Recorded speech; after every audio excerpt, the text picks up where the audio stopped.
Assalamualaikum warahmatullahi wabarakatuh. Alhamdulillah wassalatu wassalamu ala rasulillah amma ba'du. Muslimin, muslimat yang dirahmati Allah subhanahu wa ta'ala, bertemu kembali dalam majlis Ramadan yang ke-15. Pada majlis Ramadan kali ini sengaja kami memberikan sebuah tema yang sangat erat di kalangan muslimin Indonesia, tepatnya untuk mengkanter ritual tahunan, yaitu tepatnya tanggal 17 Ramadan, yaitu dengan ritual nuzulul Quran. Bicara Al-Quran merupakan firman Allah, wajib kita imani.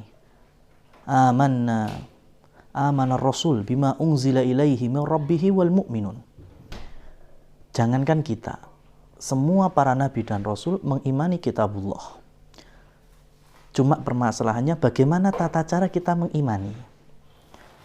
Apakah hanya sebatas semarak tahunan saja dengan memperingati nuzulul Quran, atau dengan sesuai yang dicontohkan oleh Rasul Shallallahu Alaihi Wasallam.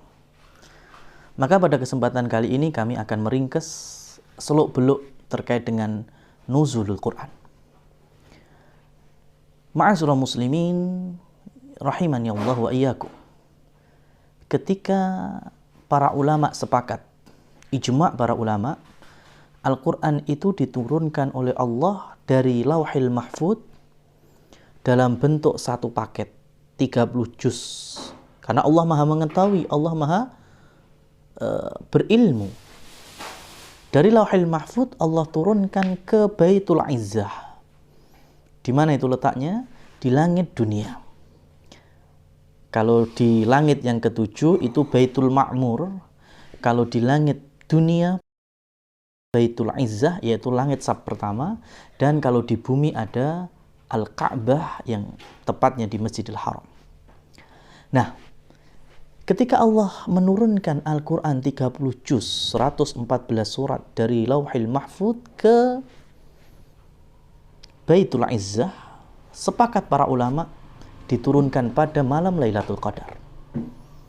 Berangkat dari keumuman dalil, inna anzalnahu fi lailatul qadar. Inna anzalnahu fi lailatin mubarakah. Sesungguhnya kami, kata Allah subhanahu wa ta'ala, menurunkan Al-Quran di malam Lailatul Qadar, menurunkan Al-Quran di malam yang penuh barakah. Nah, terus apa yang menjadi permasalahan dan yang harus kita sosialisasikan serta kampanyekan kepada kaum muslimin, yaitu perkara yang kedua, yakni turunnya Al-Quran dari Baitul Izzah melalui perantara malaikat Jibril kepada sosok Nabi kita Muhammad SAW, yang itu berangsur-angsur sesuai usia dinasnya Nabi Muhammad menjadi utusannya subhanahu wa ta'ala. 22 tahun sekian, atau kita genapkan menjadi 23 tahun. Sebagian Al-Quran Allah turunkan di kota Mekah, sebagian Al-Quran Allah turunkan di kota Madinah. Ada surat Makkiyah, ada surat Madaniyah, ada surat turun sebelum hijrah, dan ada surat yang Allah turunkan pasca hijrah. Nah, maka dari malaikat Jibril membawa Al-Quran berangsur-angsur, mungkin beberapa ayat sekali, beberapa surat sekali, sesuai dengan kondisi situasi saat itu. Dari Baitul Izzah kepada Nabi Muhammad SAW selama 23 tahun itu, yang pertama kali yaitu ayat Iqra bismi rabbikal ladzi khalaq, khalaqal insana min 'alaq, Iqra wa rabbukal akram, alladzi 'allama bil qalam, 'allamal insana ma lam ya'lam. 5 ayat dari surat Al-Alaq menjadi ayat perdana kepada Nabi kita Muhammad SAW di Jabal Nur, di salah satu gua yang dikenal dengan Gharu Hira'in, yaitu Gua Hira. Nah, di sini titik permasalahan. Karena ini Al-Quran yang Allah turunkan dari langit dunia melalui malaikat Jibril kepada Nabi Muhammad, kita yakini dulu bahwa ini adalah mukjizat paling bagus, mukjizat yang tiada tandingannya. firman Allah dibawa oleh malaikat termulia, diturunkan kepada sosok yang paling mulia, di malam yang mulia, di hari atau bulan yang mulia, dan di tempat yang mulia. Yang membawa adalah malaikat Jibril, malaikat termulia, diturunkan kepada Nabi Muhammad SAW, manusia termulia, diturunkan di malam yang mulia, yaitu Lailatul Qadar, kemudian di bulan yang paling mulia, yaitu Syahrul Ramadan, kemudian juga di tempat yang termulia, yaitu tanah suci, tanah haram, yaitu wilayah Makkah Al-Mukarramah. Dari sini, para ulama berselisih pendapat.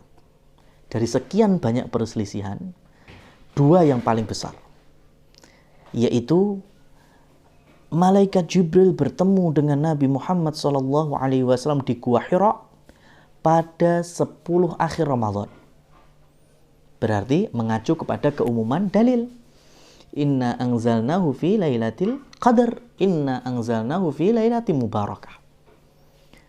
Golongan yang kedua, yaitu yang berpendapat Al-Quran Allah turunkan melalui Jibril di Gua Hira pada tanggal 17 Ramadan. Dan ini termasuk di antara pendapat Imam Ibnu Katsir di dalam Bidayah wa Nihayahnya. Nah, dua golongan ini yang santer dan di Indonesia mengacu ke 17 Ramadan itu.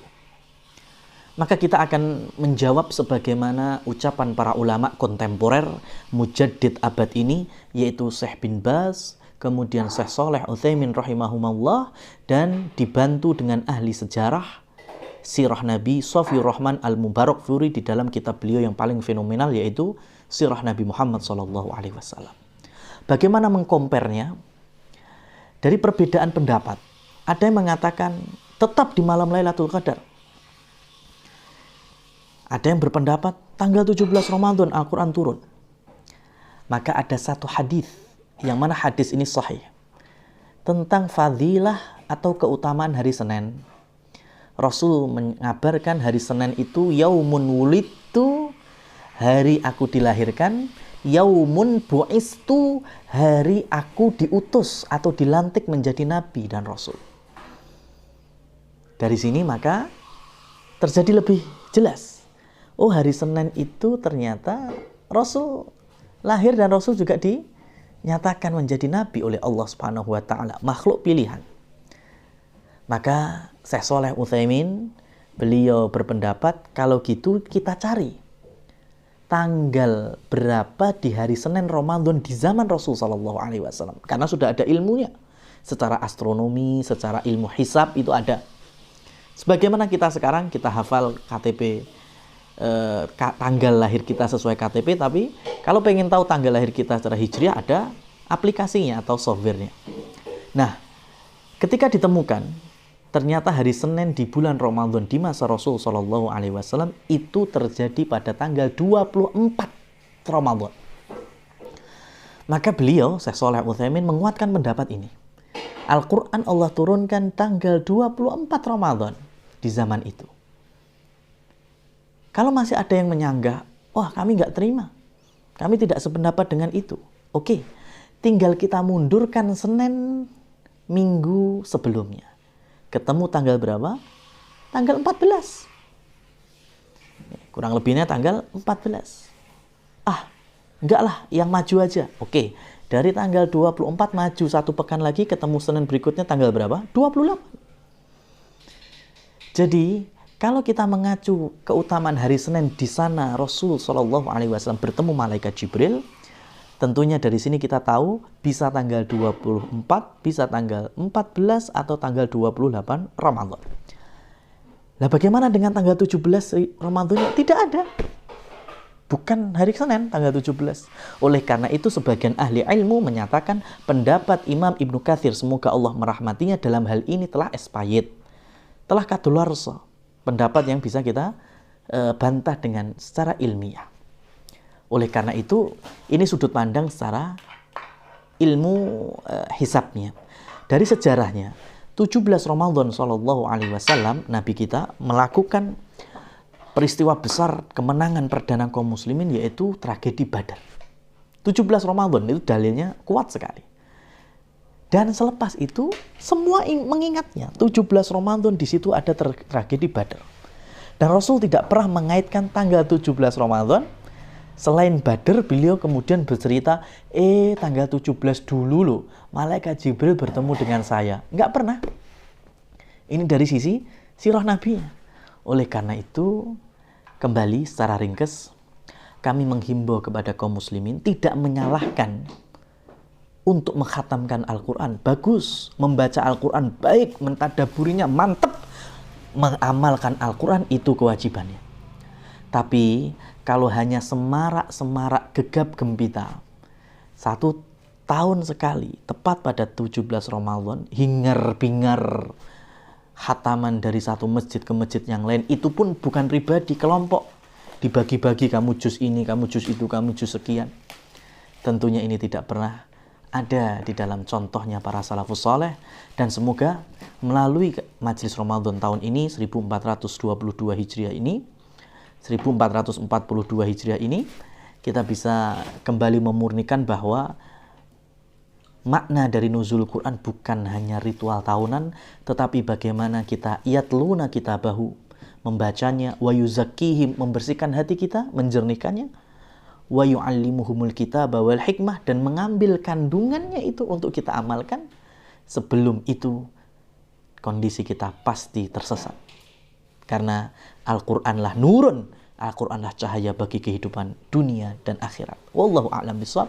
Billahi taufiq wal hidayah. Semoga Allah berkahi kita dengan tilawah Quran. Wassalamualaikum warahmatullahi wabarakatuh.